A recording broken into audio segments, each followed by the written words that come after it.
اهدنا الصراط المستقيم صراط الذين أنعمت عليهم غير المغضوب عليهم ولا الضالين.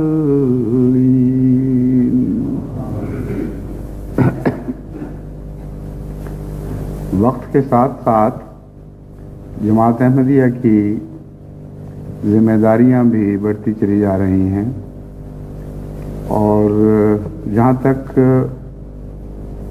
نظام خلافت کا تعلق ہے، بظاہر بڑھتی ہوئی ذمہ داریوں کے نتیجے میں اس کو براہ راست پھیلتے ہوئے کاموں سے واسطہ نہیں رہنا چاہیے، اور سلسلہ وار بیچ میں دوسرے واسطوں کو پیدا ہونا چاہیے، کیونکہ یہی دنیا کا نظام ہے، اور اسی طرح دنیا کے نظام بڑھتے اور پھیلتے ہیں۔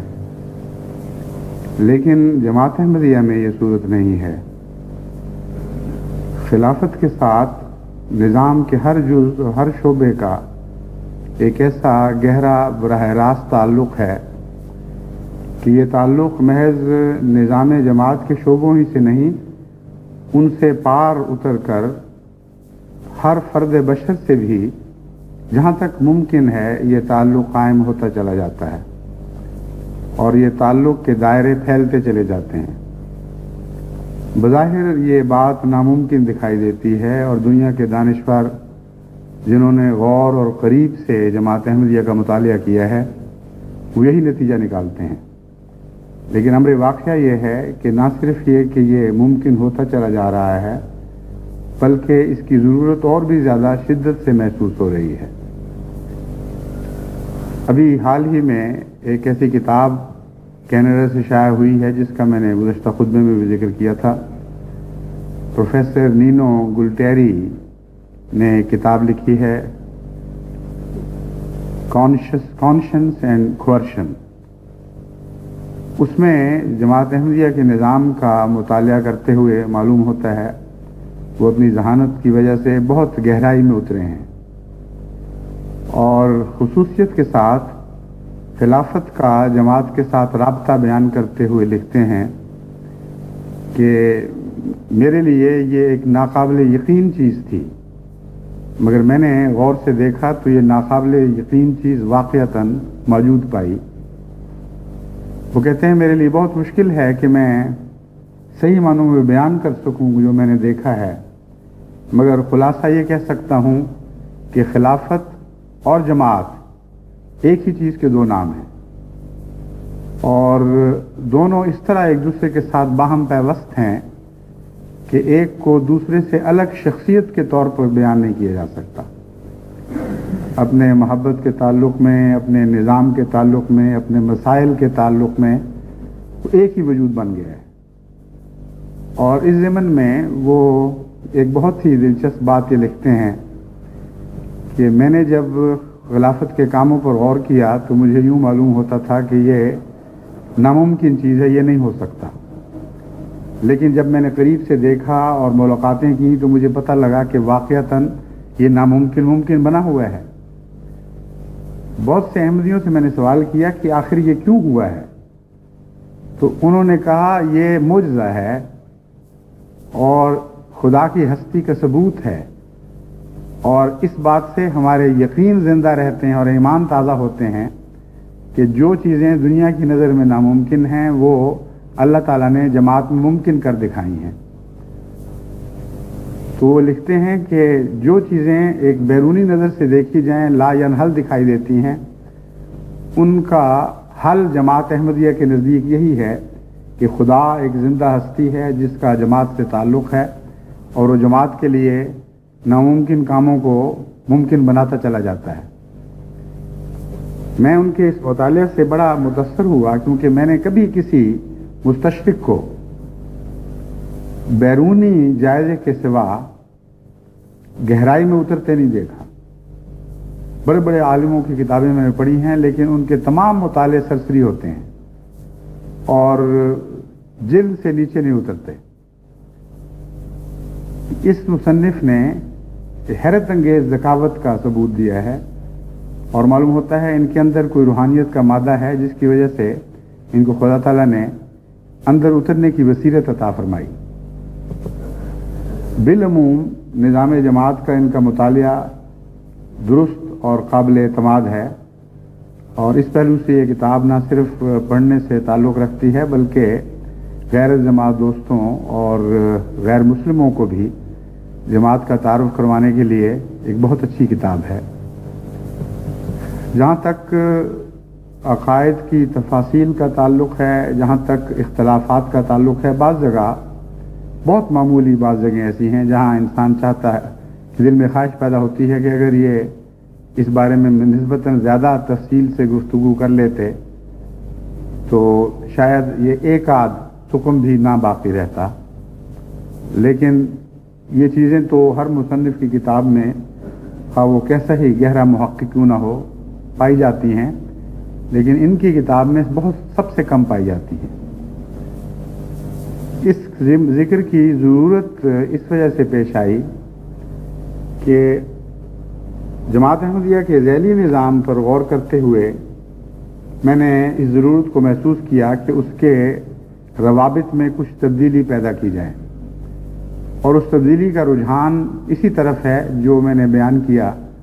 اور جو اس مصنف نے بھی محسوس کیا کہ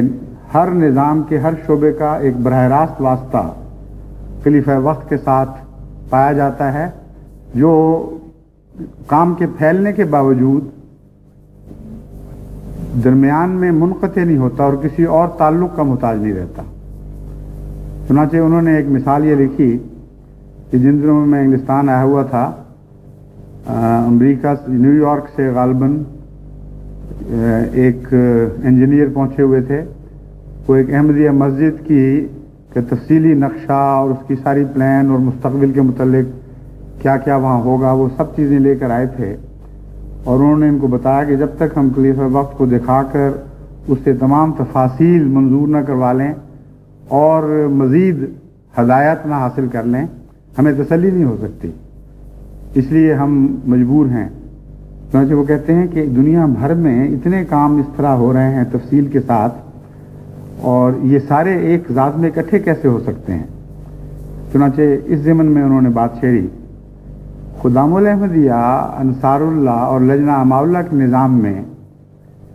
میں نے یہ محسوس کیا ہے کہ ایک رخنہ پیدا ہوا ہے جو واسطے کی کمی کا رخنہ ہے، اور وہ اس طرح کہ اب تک مجلس خدام الاحمدیہ مرکزیہ کے دفاتر اور انصار اللہ مرکزیہ کے دفاتر اور لجنہ کے دفاتر ربوہ میں تھے، اور یہ خیال کیا جاتا تھا کہ وہ ان معنوں میں مرکزیاں ہیں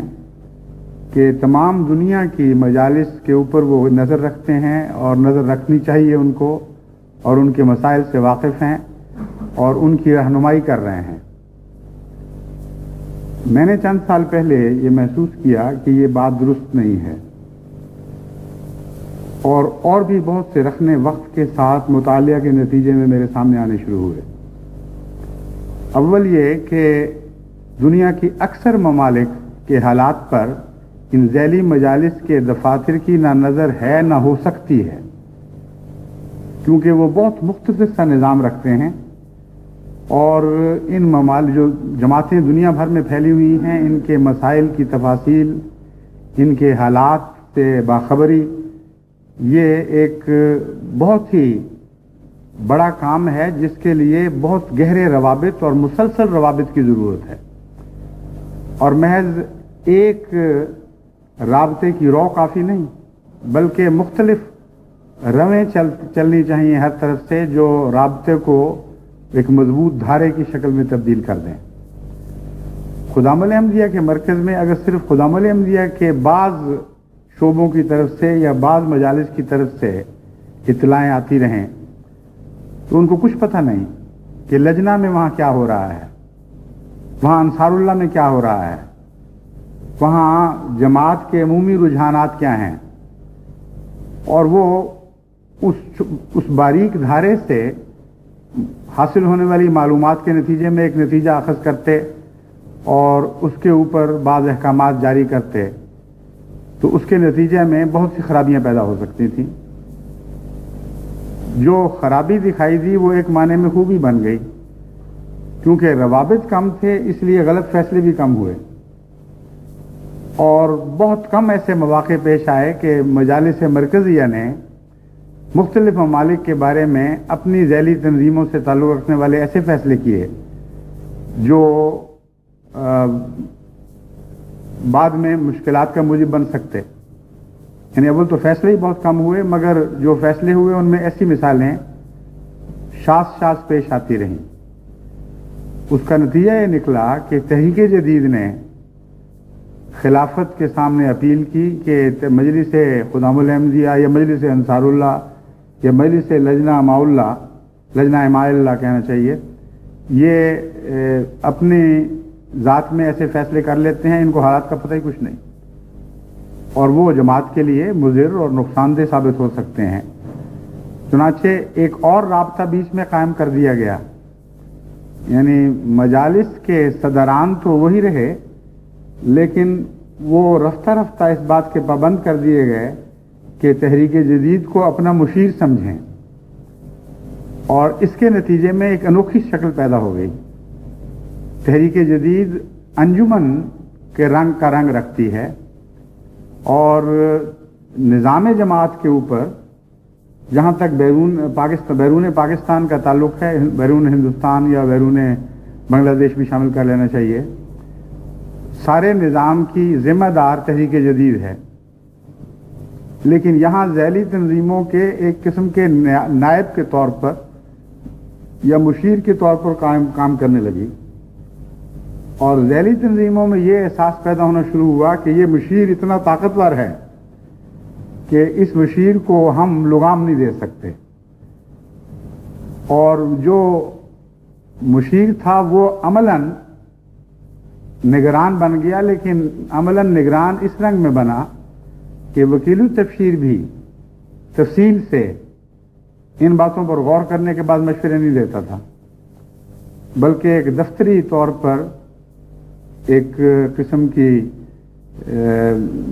دخل اندازی سے شروع ہو گئی، اور دونوں جگہ بے اطمینانی کا احساس بڑھنے لگا۔ جب اللہ تعالیٰ نے میرے سپرد یہ ذمہ داری فرمائی تو مجھے یہ خیال آیا کہ مرکزی تنظیموں کے وقار کو بحال کرنے کے لیے جب تک یہ دنیا کے قائدین مقرر ہیں، ان کو کچھ نہ کچھ اپنی ذمہ داری کا احساس دلایا جائے، اور ان سے کہا جائے کہ دنیا سے تعلق رکھو اور رابطے بڑھاؤ اور سفر اختیار کرو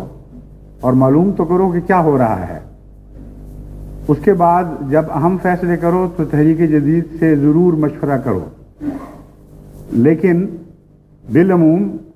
جو ہدایتیں تمہیں خلافت سے ملتی ہیں وہ جاری کرو دنیا میں، اور اگر مرکزی کہلانا ہے تو مرکزی بنو۔ چنانچہ جب انہوں نے مرکزی بننا شروع کیا تو پھر بعض اور خامیاں سامنے آنی شروع ہوئیں، بہت سے ایسے غلط فیصلے ہونے شروع ہوئے جو پہلے کام نہ ہونے کے نتیجے میں نہیں ہوتے تھے۔ اب جب کام کھل کے ہونا شروع ہوا تو پتہ لگا کہ یہ محدود دائرے کی اطلاعیں اور محدود دائرے کی اطلاعات جب مرکز میں پہنچتی ہیں تو مرکزی دماغ اس معلومات پر صحیح فیصلہ کرنے کا اہل نہیں بنتا، اس لیے لازماً اس سارے نظام کو خلافت سے وابستہ کرنا پڑے گا اس طریق پر جس طریق پر دنیا کے باقی نظام وابستہ ہیں، اور بیچ سے یہ جو واسطے ہیں یہ ہٹانے پڑیں گے۔ چنانچہ ان سال جلسہ سالانہ کے بعد میں نے مرکز یعنی پاکستان سے آئے ہوئے سلسلے کے مختلف بزرگوں اور انجمن اور تحریک اور بعض ذیلی تنظیموں کے نمائندوں سے مشورہ کیا تو سب کی بالاتفاق رائے یہی تھی کہ اس نظام میں تبدیلی کی شدید ضرورت ہے۔ چنانچہ آج میں اس تبدیلی کے متعلق اعلان کرنا چاہتا ہوں۔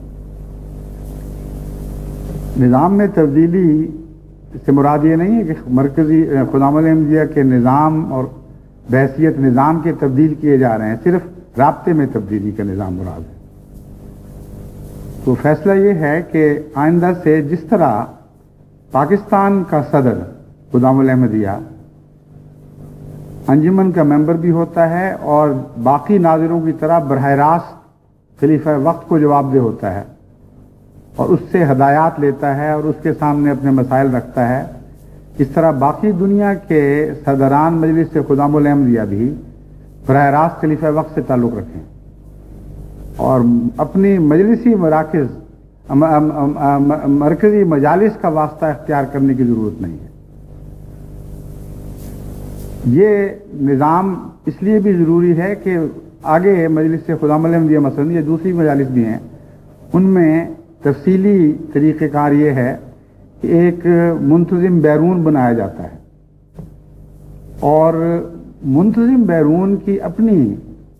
علمی حیثیت یا جماعت سے واسطے کی حیثیت یا کام کے تجربے کی حیثیت بالعموم ایسی نہیں ہوتی کہ وہ تمام دنیا کی مجالس پر جو دن بدن پھیلتی چلی جا رہی ہیں اور بڑھتی چلی جا رہی ہیں اور قوی تر ہوتی جا رہی ہیں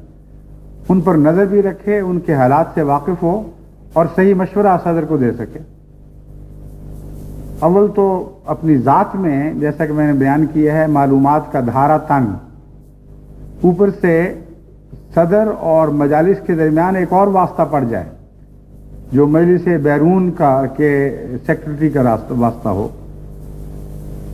اس کو مؤتمن کہا جاتا ہے یا بعض خدام انصار اللہ میں غالباً کوئی اور نام ہے۔ بہرحال اس بیچارے کو کچھ پتہ لگ ہی نہیں سکتا کہ کیا ہو رہا ہے، میں نے کیا فیصلے کرنا ہے، یا تو مینو آن ہر رپورٹ کو اسی طرح قبول کرتا چلا جائے گا اور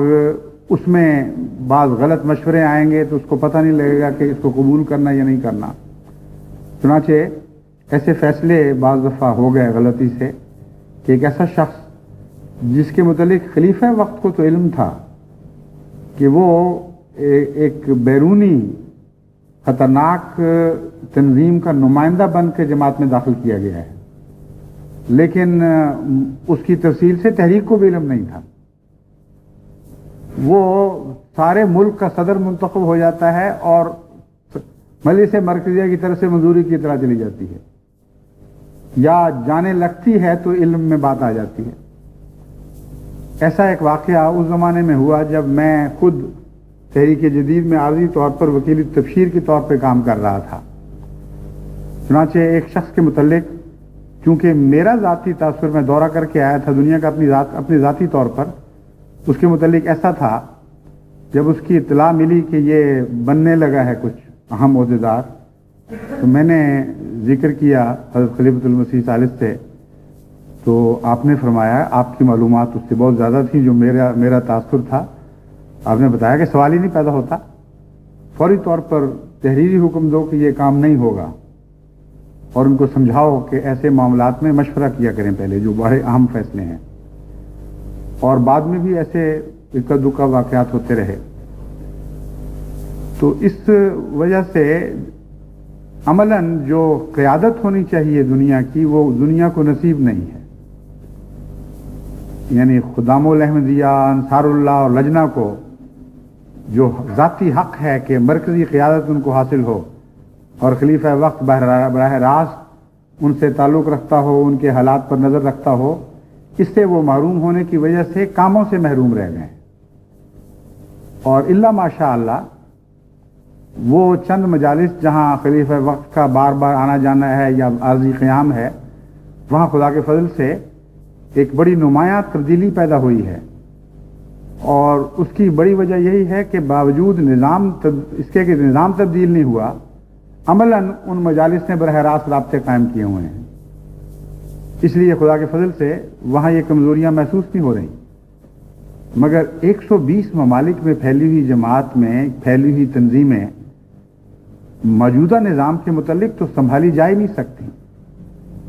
لازماً ہر ملک کی ذیلی تنظیم کو براہ راست خلیفہ سے واسطے کا حق ہے اور اس کا یہ حق بحال ہونا چاہیے۔ جہاں تک بڑھتے ہوئے بوجھ کا تعلق ہے، میں نے تو جیسا کہ بیان کیا ہے، اللہ تعالیٰ خود رہنمائی فرماتا چلا جاتا ہے اور بوجھ ہلکے بھی کرتا چلا جاتا ہے اور کاموں کو آسان کر دیتا ہے۔ اس سلسلے میں نے جب غور کیا تو زندگی کی مثال اپنے سامنے رکھی. میں نے سوچا کہ خدا تعالیٰ نے جو نظام پیدا کیے ہیں وہ اتنے تفصیلی، اتنے گہرے ہیں کہ ایک شخصیت کا مرکزی نقطہ، یعنی اس کی کانشسنس، اس کا شعور بیک وقت کس طرح سارے نظام کی نگرانی کر سکتا ہے. لیکن اس کے باوجود ایسا ہی ہے. زندگی کے ہر جنس کے ہر جز میں یہی نظام کار فرما آپ کو دکھائی دے گا کہ مرکزی نقطہ اگر اسے دل کہیں تو اس کا براہ راست سارے نظام سے واسطہ ہے، اگر اسے دماغ کہیں تو اس کا بھی براہ راست سارے نظام سے واسطہ ہے. اور وہ جگہ جہاں دل اور دماغ اکٹھے ہو جائیں، اس آخری نقطے کا نام روح ہے اور اس کا بھی سارے نظام سے واسطہ ہے. یہ کیسے ممکن ہے؟ اس بات پر غور کرتے ہوئے مجھے ایک بہت ہی لطیف نقطہ سمجھ آیا. میں نے کانشس برین اور انکانشس برین یا کانشس مائنڈ یا انکانشس مائنڈ کے مسئلے پر غور کیا تو مجھے یہ ایک مہمہ میرے لیے حل ہو گیا کہ نظام کس طرح جاری ہے اور کیوں انکانشس مائنڈ بنتا ہے اور کیسے بنتا ہے. چنانچہ مجھے خدا تعالیٰ نے یہ بات سمجھا دی کہ آغاز زندگی کا کانشس مائنڈ سے ہوا ہے، کوئی چیز انکانشس نہیں تھی. پہلی حرکت زندگی نے جو کی ہے وہ کانشس مائنڈ کے ذریعے ہوئی ہے. اور جب کانشس مائنڈ نے، یعنی باشعور احساس میں، ایک آخری احساس جسے ہم شعور کہہ سکتے ہیں، اس نے جب ایک نظام مکمل کر لیا اور اس کی نگرانی خوب ایسی کی کہ وہ اپنی ذات میں جاری و ساری ہو گیا، تو اس کی توجہ پھر اگلے قدم کی طرف خدا نے پھیری اور جو پہلا حصہ تھا اس کو لاشعور دماغ بنا دیا. وہ تھا اسی دماغ کا حصہ لیکن دب کر نیچے اتر آیا. اور اس وقت تک یہ واقعہ نہیں ہوا جب تک 100% اطمینان اور کمال حسن کے ساتھ وہ حصہ نظام کا جاری نہیں ہوا. اس پہلو سے جب میں نے انسانی زندگی پر غور کیا تو میں حیران رہ گیا یہ دیکھ کے کہ زندگی کے وہی شعبے صرف شعور کی طرف منسوب ہیں یا شعور سے تعلق رکھتے ہیں جن میں ابھی درجہ کمال نہیں ہوا، حاصل نہیں ہوا. جو اپنی ذات میں کلیتاً آزادانہ جاری و ساری ہونے کی صلاحیت اختیار کر چکے ہیں، ان کا تعلق بھی دماغ سے ہے مگر لاشعوری دماغ سے رہ گیا ہے، شعوری دماغ سے نہیں. تو شعوری دماغ کی ترقی کے ساتھ لاشعوری دماغ کی ترقی ہوتی ہے، اور یہ ترقی اسی وقت ہوتی ہے جب نظام کا ایک حصہ کامل ہو جائے اور اپنے درجہ کمال کو پہنچ کر مستقل حرکت شروع کر دے. اس کے بعد تفصیل سے اس کی نگرانی کی ضرورت نہ رہے. اس نقطے کا تفصیلی ذکر اس لیے ضروری ہے کہ جماعت احمدیہ میں بھی کام بڑھنے کے ساتھ یہی واقعہ ضرور ہونا ہے اور بعض پہلوؤں سے ہو رہا ہے. اگر آپ چاہتے ہیں کہ خلیفہ وقت کا شعور بغیر زیادہ بوجھ اٹھائے اپنی ذمہ داریوں کو ادا کرے تو جن باتوں میں وہ شعور توجہ کا محتاج ہے ان میں اس کی توجہ پر بوجھ کم کرنے کے لیے اس نظام کو کامل کر دیں اور خود رو بنا دیں. جتنا نظام درجہ کمال کو پہنچتا چلا جائے گا اور خود رو ہوتا چلا جائے گا، خلیفہ کی براہ راست توجہ کا محتاج نہیں رہے گا، اور اس کی توجہ جو سابق میں تھی یا کئی خلفاء کی توجہ جو سابق میں رہی، ان کا مجموعی فائدہ جماعت کو یہ پہنچے گا کہ اپنی ذات میں وہ نظام چل پڑے گا اور الا ماشاء اللہ شعوری دخل کی ضرورت نہیں رہے گی، اور پھر وہ شعوری دماغ اور حصوں کی طرف توجہ کرنے کے لیے آزاد ہوتا چلا جائے گا. اس مسئلے پر غور کرتے ہوئے گزشتہ خطبے والا مضمون میرے ذہن میں پھر حاضر ہو گیا جب میں نے بیان کیا کہ خدا تعالیٰ نے ہمیں یہ بتایا ہے کہ ہم نے 6 دنوں میں زمین و آسمان کو پیدا کیا، اسے مسخر کیا، اس کو کامل کیا، اور جب وہ درجہ کمال کو پہنچ گیا اور جاری و ساری ہو گیا پھر ہم عرش پر بیٹھ گئے۔ تو یہ بھی ویسی ہی ایک مثال ہے۔ انسانی دائرے میں عرش اس آخری دماغ کو کہہ سکتے ہیں، اس دماغ کے اس آخری حصے کو کہہ سکتے ہیں، آخری نقطہ عروج کو کہہ سکتے ہیں جس پر روح مسلط ہے، اور اس کا عرش بھی اسی طرح بنا ہے۔ ارب ہا ارب سال کی مسلسل ترقی کے ساتھ رفتہ رفتہ زندگی نے قدم آگے بڑھائے اور ایک نظام کا دائرہ مکمل ہوا، تب اس کا اونچا نیکسٹ قدم قائم ہوا، ایک نیا درجہ ظاہر ہوا جو رفت میں پہلے سے بلندتر تھا، اور اس طرح شعوری دماغ اپنے پیچھے ایک نظام کا ایک جلوس چھوڑتا چلا گیا، یہاں تک کہ انسان کے درجے تک پہنچتے پہنچتے یہ اتنا وسیع نظام ہو چکا ہے کہ اگر آپ کو اس نظام کے ایک معمولی سے حصے کے متعلق بھی میں پوری معلومات حاصل کرنے کے بعد بتانا شروع کروں تو 20 خطبے گزر جائیں گے، لیکن وہ ذکر مکمل نہیں ہوگا۔ حیرت انگیز نظام ہے، اور آخر پر ایک ہی دماغ ہے، ایک ہی شعور ہے جو یوں معلوم ہوتا ہے کہ سب کا آخری نگران، اور ہے بھی آخری نگران، لیکن از خود کام ہوتے چلے جا رہے ہیں۔ سارا ہمارا جو نظام ہے، پیدائش کا نظام، سانس لینے کا نظام، انہضام کا نظام، بے شمار نظام ہیں، گردوں کا کام کرنا اور کئی قسم کے تیزابوں اور زہروں کا جسم سے نکالنے کا نظام، دفاع کے مختلف نظام، ان میں سے ہر نظام کا ہر حصہ اتنا پیچیدہ اور اتنا توجہ کا محتاج ہے کہ ناممکن ہے کہ بغیر توجہ کے یہ خود بخود کام کرے۔ لیکن مجھے یہ بات سمجھ آئی کہ یہ توجہ رفتہ رفتہ ایک ایسے نظم و ضبط کی شکل اختیار کر گئی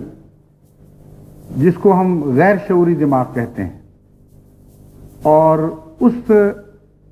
لمبے عرصے کی کمائی کا نتیجہ ہے کہ یہ نظام جاری ہے۔ یہ سوچتے ہوئے میرا ذہن اس طرف منتقل ہوا کہ اللہ تعالیٰ کی ہستی کی یہ ایک عظیم الشان دلیل ہے۔ اگر انسانی زندگی کے تجربے میں بھی یہ ناممکن ہے کہ لمبے عرصے کی شعوری کوشش کے بغیر کوئی نظام جاری رہ سکے، تو ساری کائنات کا جو نظام چل رہا ہے یہ غیر شعوری کوشش کے بغیر کیسے ہو گیا؟ اس لیے جو خود بخود چل رہا ہے، جس طرح ہمارے جسم میں خود بخود چلنے والا نظام بھی ارب ہا ارب سال پہلے شعوری طور پر چلایا جا رہا تھا، ورنہ از خود چلنے کی اہلیت اس میں پیدا ہو ہی نہیں سکتی تھی، اسی طرح ساری کائنات کا نظام بھی جو از خود چلتا ہوا دکھائی دے رہا ہے بہت ہی لمبے عرصے تک شعوری طور پر چلایا گیا ہے، اور اس شعور نے پھر آگے مختلف درجے اختیار کر لیے ہیں، اور سلسلہ وار اس کا آخری درجہ خدا سے ملتا ہے، اور یہ سلسلہ وار شعوری نظام، یا اگر انسانی اصطلاح میں بات کریں تو بعض پہلوؤں سے غیر شعوری بھی کہہ سکتے ہیں اس کو، یہ جو جاری ہوا ہے ان سلسلوں کا نام فرشتے ہیں، اور بے شمار فرشتے ہیں جو سلسلہ وار اس کام کو چلاتے چلے جا رہے ہیں، اور پھر خدا تک ان کا تعلق ہے۔ اور وہ آخری فرشتہ جو اس نظام میں سب سے بلند مرتبہ رکھتا ہے اور خدا سے تعلق رکھتا ہے، اس کے نام ہمیں، اس فرشتہ کا نام ہمیں قرآن کریم میں ملتا ہے، یا بعض جگہ ذکر ملتا ہے اور تفصیل سے نام نہیں ملتا، لیکن یہ ضرور پتہ چلتا ہے قرآن کے مطالعہ سے اور حدیث کے مطالعہ سے بھی کہ ایسے فرشتے ہیں جو نظام کی ہر تفصیل کی آخری رپورٹ خدا کے حضور پیش کر رہے ہوتے ہیں۔ پس نظام کا بڑا ہونا فی ذات ہی کوئی چیز نہیں ہے، کوئی بوجھ نہیں ہے، اس نظام کا صحیح ہونا ضروری ہے۔ اگر نظام صحیح ہو جائے اور چل پڑے تو ساری کائنات کا خدا بھی عرش پر مسلط ہو سکتا ہے اور جانتا ہے اور یقین رکھتا ہے اور اس کو علم ہے کہ اس کی تفصیلی توجہ کی اس طرح اب ضرورت نہیں ہے، وہ نظام اس کی توجہ کی برکت سے، اس کی توجہ کے صدقے یا توجہ کی برکت سے کہنا چاہیے آگے چل پڑا ہے اور چلتا رہے گا،